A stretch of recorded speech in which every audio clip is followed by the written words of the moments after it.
สบายดีสวัสดีพ่อแม่พี่น้องสบายดี FC เบิร์ดสุขุมทุกคนเด้อที่ตอนทำขอสู้ซองตายสาวเราพี่น้องบ้านตัวพี่น้องมาแล้วน้องตายเห็นบ่นั่นเห็นบ่โอ้พี่น้อง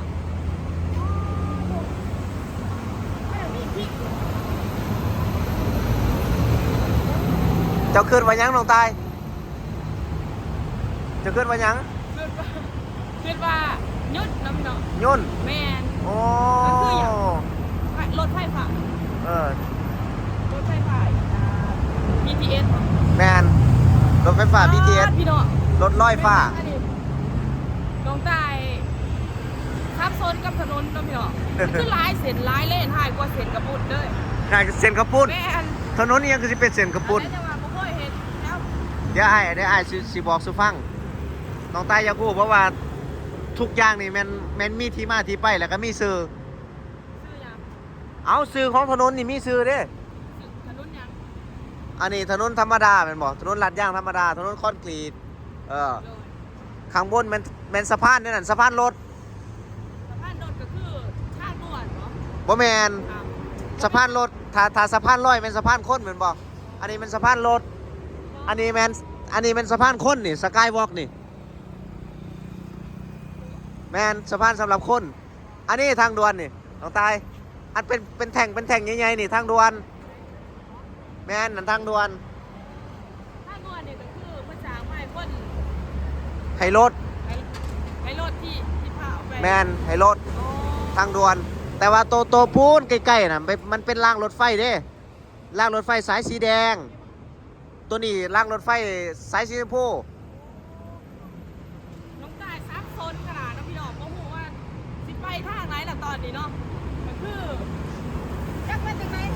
บอก FC ติสิเขาไปกรุงเทพได้ไปทางไหนนี่สิเขาไปกรุงเทพบ่จักทางสิไปเนาะมีหลายทางโพดคือหลายเส้นหลายสายแท้แม่จะสิไปทางไหนเขาสิไปทางไหนอ่ะฮะเขาสิไปทางไหนขนาดอ้ายมาอยู่ไทยแต่เฮิงอ้ายยังบู้เลยนี่สิไปทางใดนี่หลายแห้งหลายแท้หลายว่ามีจักเด้อุ้ยจุดนี่ทางประมาณ18เลนผมจุดนี่18เลนนายเกลียกระดอกเบิ่งโตมันสร้างยังเกลียกระดอกเมื่อกี้รถเป็นระบบระเบียบเลยเนาะอ๋อมันอยู่เลนไผเลนมันเด้มันสวนเลนกันบ่ได้มันมีอันน่ะเพิ่นว่ายังวะบังเกอร์ที่เขาบังไว้อยู่นี่เห็นบ่รถทัวร์ได้นี่รถบัสโอ้รถบัสพนักงานเพิ่นรถบัสพนักงานไปไสบัดนี้น้องตายน้องบ่ฮู้เลยว่าสิไปไสตอนนี้ซับซ้อนแฮงสิเข้าเมืองกรุงเทพบ่แม่จักสิไปนั่งรถเบื้องไรพี่น้องเอ้ยนั่งเบื้องไหนกันไรฮะนั่งเบื้องไหนกันไรบ่นึกว่าบ่แล้วไปทางมันนั่งพิษชีวิตเปลี่ยนเด้มันต้องกลับรถกลับหยังเด้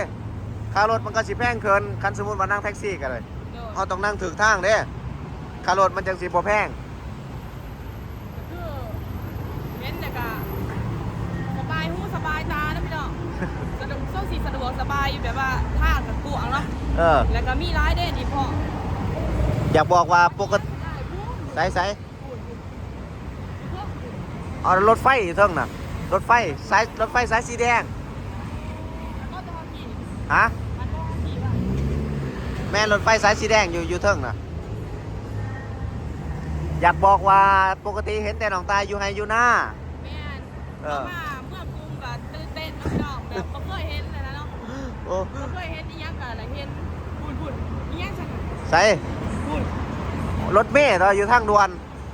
รถอยู่ทางด่วนรถแบบไรก็สามารถขึ้นไหลบ่ทางด่วนบ่แล้วรถจักรยานรถมอเตอร์ไซค์ขึ้นบ่ได้เด้เจ๊กะเขาบ่ให้ขึ้นเพราะว่ายันระบบมันเสียน่ะรถมันสิติดทางด่วนนี่บ่มีไฟแดงเด้น้องบ่มีไฟแดงบ่มีไฟแดงแล้วก็บ่มีทางกลับรถอีกอ้าวมันซุ่มว่าขี่ไปไม่แล้วรถเบรกได้ซั่นโอ้ยเขาบ่เบรกกันแล้วบ่อันแรกสาเหตุคือบ่ให้มอเตอร์ไซค์ขึ้นน่ะเพราะว่าเขาบ่ให้เบรกขี่ไปเลยขี่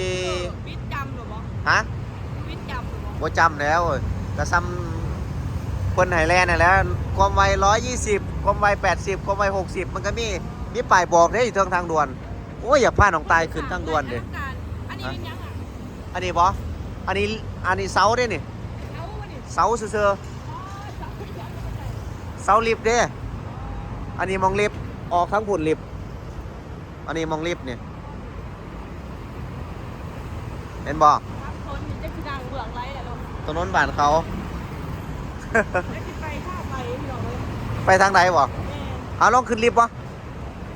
นี่ขึ้นไปนี่ขึ้นไปไอ้สิพาขึ้นบ่หันขึ้นลิฟต์บ่ เฮ้ย ไอ้สิพาขึ้นไปลองขึ้นลิฟต์เบิ่งมีเงินบ่ล่ะ มีอยู่ เสียค่าลิฟต์ เรียกอะไร ฮะ เรียกอะไร ห่วยเสียแพงแล้วค่าลิฟต์เนาะ เรียกอะไร เสียแพงเติมแล้วเดี๋ยวมันให้หยอดเงินเนี่ยให้บอกโอ้เขาเจ้าเอารถถีบขึ้นลิฟต์พุ่นจักรยานพุ่นเห็นบอกเดี๋ยวให้เราให้เขาเจ้าขึ้นก่อนเขาถาขึ้นน้ำลังให้เขาเจ้าขึ้นก่อนเขาขึ้นน้ำลังมาด ได้สิเป็นคนเรียบไปเปิดก่อนเนาะ ตายสิได้ขึ้นลิฟต์เดี๋ยวพี่น้องรอรุ่นเนี่ยครับพี่น้องให้เพิ่นใส่บริการก่อนไปน้ำเพิ่นก็ได้เพิ่นให้ไปน้ำอยู่นี่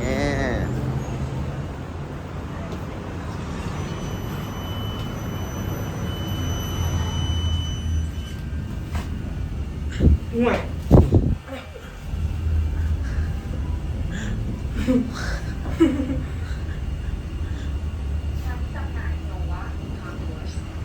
ไป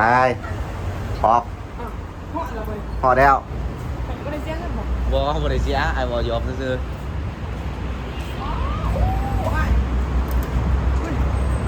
พี่สร้างมุมสูงเป็นจะไดมื้อนึงเฮาอยู่มุมลุม มันเยี่ยงจ้ะ ใส่กระทางด่วนก็ยังวะทางด่วนที่เฮาเบิ่งอยู่ลุมอ่ะขึ้นมาเทิงแล้วมันใหญ่บ่ แม่ ใหญ่กว่าเก่าบ่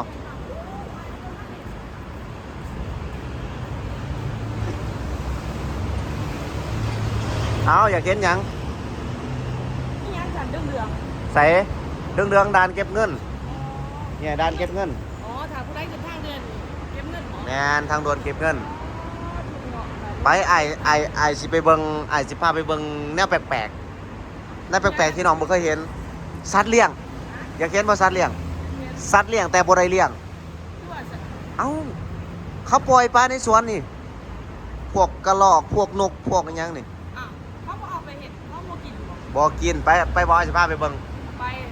ไปไอ้จะพาไปเบิ่งไป กระแตบ่ย่างไหนล่ะเอาไป ไปโอเคสำหรับคลิปนี้ก็ปิดคลิปก่อน แล้วพี่น้องเดี๋ยวสำหรับคลิปนี้ก็ขอจบแค่ซ้ำนี้เด้อค่ะติดตาม EP ต่อไปเนาะค่ะ โอเค ขอบใจขอบคุณทุกคนที่